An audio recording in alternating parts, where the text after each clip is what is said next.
बिहार का जो जिम्मेदारी मोदी जी को देंगे, नड्डा जी को नहीं देंगे। ठीक है, कुणाल चौधरी जी भी सर जुड़ रहे हैं। कुणाल चौधरी जी कर्नाटक में ही इस समय मौजूद हैं संभवतः। कुणाल जी, आपका पब्लिक फर्स्ट में बहुत बहुत स्वागत है। आप इस समय कर्नाटक में हैं? नमस्कार। बिल्कुल, मैं बेंगलोर में ही हूँ अभी। अच्छा, ये वो वही बेंगलुरु है सर? याद हो तो आप सड़क पे बैठे थे सर, याद आ रहा आपको वो दिन? यही बेंगलोर है जहाँ पे सड़क पे बैठे थे, जहाँ एक लूटे हुए लोगों की सरकार ने हमारी सरकार को लूटने का काम किया था। आज जनता ने उसका जवाब दिया है कि जो पहले खरीदे हुए जनादेश की सरकार कर्नाटक में बनाई थी और उसी सरकार के सहारे मध्य प्रदेश की सरकार को जो खरीदने का काम किया था, कर्नाटक ने इसकी शुरुआत कर दी है और ऐसा सबक सिखाया है और आगे मध्य प्रदेश इनको बताएगा कि भविष्य होगा क्या। जनता मूल मुद्दों पे आ चुकी है और जितने इन्होंने। कुणाल जी, थोड़ा मेरा सवाल फिल्मी लग सकता है, लेकिन आप युवा हैं, एक सवाल मैं पूछना चाहूंगा। अग्निपथ फिल्म का वो सीन याद आ रहा है, अमिताभ बच्चन कमबैक करते हैं, वापसी करते हैं, मांडवा पहुंचते हैं, वैसी फीलिंग आप आ रही है इस समय बेंगलुरु में खड़े होकर आपको? जी जी बिल्कुल, वही अच्छा लग रहा है कि वही जगह है कि जहाँ से हमें, जिस तरीके से हम अपने साथियों से मिलने आए थे और जिस तरीके से प्रशासन और जिनने हमें रोका था, आज वही जगह पे पहुंच के वही जगह पे भारतीय जनता पार्टी को सबक सिखा के बड़ा बेहतर लग रहा है। स्पष्ट है कि देश की जनता मूल मुद्दों पे आ चुकी है और मूल मुद्दों के ऊपर देश की जनता बात कर रही है। और मैं बहुत विनम्रता के साथ इस कर्नाटक की जनता का हृदय के साथ धन्यवाद देता हूं कि जिस तरीके से उन्होंने हर उस मुद्दे के ऊपर बात करी जो इस देश के मूल मुद्दे हैं। बीजेपी ने हर तरह की कोशिश कर दी, यहाँ पे हिजाब से शुरू करा, यहाँ पे हर तरीके की घृणा, नफरत, लोगों में जातिवाद और भाईचारे को खत्म करने की जो कोशिश करी, उसके खिलाफ जो एक तरीके से जो तो राहुल जी जो कहते हैं ना कि नफरत के बाजार में मोहब्बत की दुकान जो खुलना शुरू हुई है, पहले हिमाचल और आज मध्य ये कर्नाटक के अंदर यहाँ पे जो मोहब्बत की दुकान खुली है, आप देखेंगे पूरे देश के अंदर ये मोहब्बत की दुकान खुलेगी और मूल मुद्दों पे देश की राजनीति होगी। जी, अपूर्व जी हमारे साथ जुड़े हुए हैं, वो भी आपसे पूछना चाहते हैं। और मैं आपको बता दूं कि आपके साथ इस समय भूपेंद्र गुप्ता जी भी जुड़े हुए हैं और इस समय काफ़ी चमकते दमकते चेहरे के साथ में वो दिखाई दे रहे हैं। हमारे साथ रविंद्र जैन जी भी जुड़े हुए हैं, स्टूडियो में हमारे साथ मौजूद हैं। साथ ही साथ पब्लिक फर्स्ट संपादक पंकज मुकाती जी भी हमारे साथ हैं और अगली आवाज़ अपूर्व जी की आ रही है, वो कुछ आपसे पूछना चाह रहे हैं। कुणाल भाई, बहुत बहुत बधाई।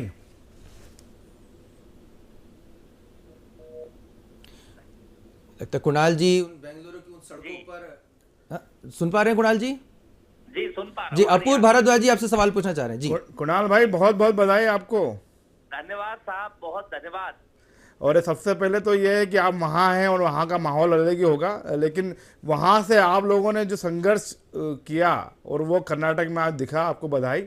लेकिन मेरा एक सवाल भी है, क्योंकि संघर्ष के और सफलता के साथ में आपके साथ में बहुत आपकी जिम्मेदारी भी आती है, तो बड़ी जिम्मेदारी भी आएगी और आप तो एक स्थापित नेता हैं।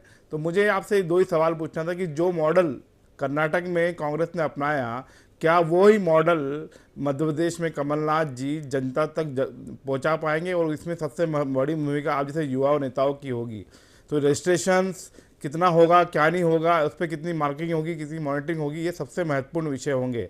अगर आपने लोगों ने ये बेस लेवल बना लिया तो यकीन मानिए कि आप बहुत कुछ अच्छा कर पाएंगे मध्य प्रदेश के चुनाव में। तो ये बहुत बड़ी चुनौती होगी आपके लिए। तो आपका क्या रोड मैप है कुछ क्या इसके लिए?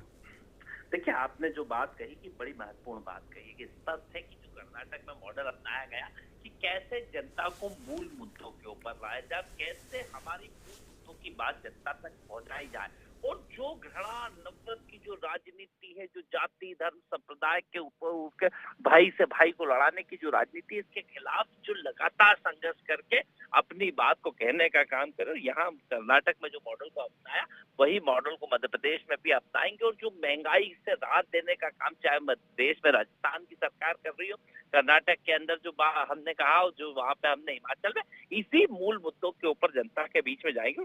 जी के नेतृत्व में हम जनता के बीच में जाके जनता से चुनी जनता की सरकार बनाएंगे। भूपेंद्र जी, अब ये क्या समझ लीजिए, कुणाल जी लगातार हमारे साथ जुड़े हुए हैं, बेंगलुरु में ही हैं।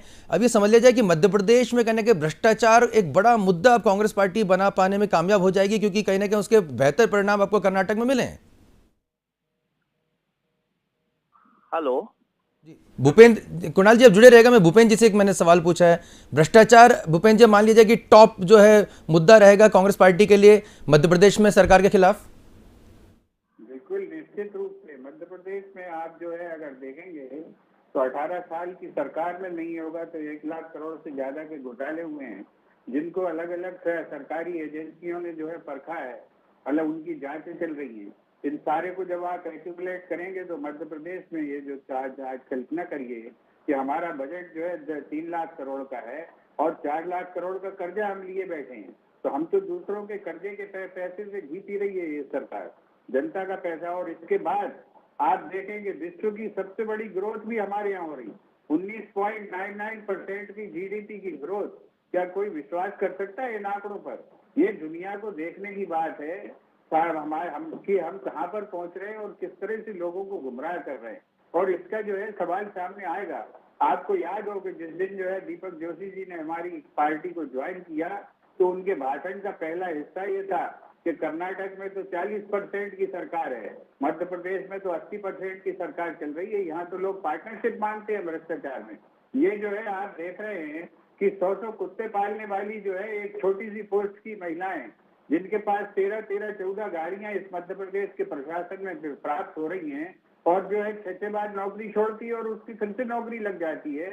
ये चमत्कार केवल मध्य प्रदेश में हो रहे हैं, दुनिया में कहीं नहीं हो रहे हैं चमत्कार। जिस प्रदेश में 40 लाख लोग पढ़े लिखे इंजीनियर जो है और साइंटिस्ट सड़क पर बेरोजगार घूम रहे हों, वहां पर एक महिला को 5-5, 6 बाद त्यागपत्र देने के बाद नौकरियां मिल जाती हैं। ये मध्य प्रदेश के इस जादू की तो पूरी दुनिया में चर्चा होनी चाहिए, और ये चर्चा होगी, और इसी भ्रष्टाचार की लड़ाई मध्य प्रदेश में लड़ी जाएगी। आज जनता को जो आप किसानों की हालत देखिए, आप बच्चों की हालत देखिए, तो हाई कोर्ट को 20-20 बार कहना पड़ रहा है कि बच्चों की जो छात्रवृत्ति लूटी गई उसकी वसूली करिए, और ये सरकार आज 2 महीने बाद भी उस पैसे की वसूली कर पाने में असमर्थ है। 24 करोड़ वसूलना थे, 70 लाख वसूल कर कोर्ट पहुंच गए। आज जो है फिर सरकार फटकार लगाई कोर्ट ने, तो अब जो है कह रहे हैं कि साहब 4 करोड़ वसूल लिए। फिर फटकार लगाई कोर्ट ने, तो आप कह रहे हैं 7 करोड़ वसूल लिए। ये जो है हालात आप मध्य प्रदेश में देखिए, चोरों को इस तरह से बचाया जाता है, लूटखोरों को इस तरह बचाया जाता है। बच्चों के आप देखें, सीएजी की रिपोर्ट उठा के पढ़ें तो बच्चों के नाश्ते तक पर डाकीजनी की गई है, मध्याह्न भोजन में डाकीजनी की गई है। जिन बच्चों के जिनके स्कूल नहीं खुले उनमें जो है गेहूं का और खाद्यान्न सप्लाई हो गया है। ये जो लूट है ये अमानवीयता की हद है। बच्चों के भोजन में क्या कोई सरकारें लूट करती हैं? ये भ्रष्टाचार से भी ऊपर की चीज है। ये मानवता की लूट है, मानवता के साथ धोखा है। ये मध्य प्रदेश में घटनाएं घट रही हैं और इनका माकूल जवाब इस प्रदेश की जनता देगी। भूपेंद्र जी आप बने रहेगा। भूपेंद्र जी, कुणाल जी को, चूंकि कुणाल जी आप मुझे सुन पा रहे हैं? जी बिल्कुल। कुणाल जी, आप इस समय बेंगलुरु में हैं, हम आपकी नज़र से जानना चाहेंगे क्या दृश्य आप देख रहे हैं बेंगलुरु में, क्योंकि काफ़ी उत्सवी माहौल होगा, कांग्रेस पार्टी के कार्यकर्ता शायद आप देख पा रहे होंगे, तो आपके नज़रिए से अगर आप एक रिपोर्ट वहाँ पे आप अपने शब्दों में बताना चाहें कि इस तरह का माहौल है उस समय बेंगलुरु में और क्या कुछ आप देख पा रहे हैं?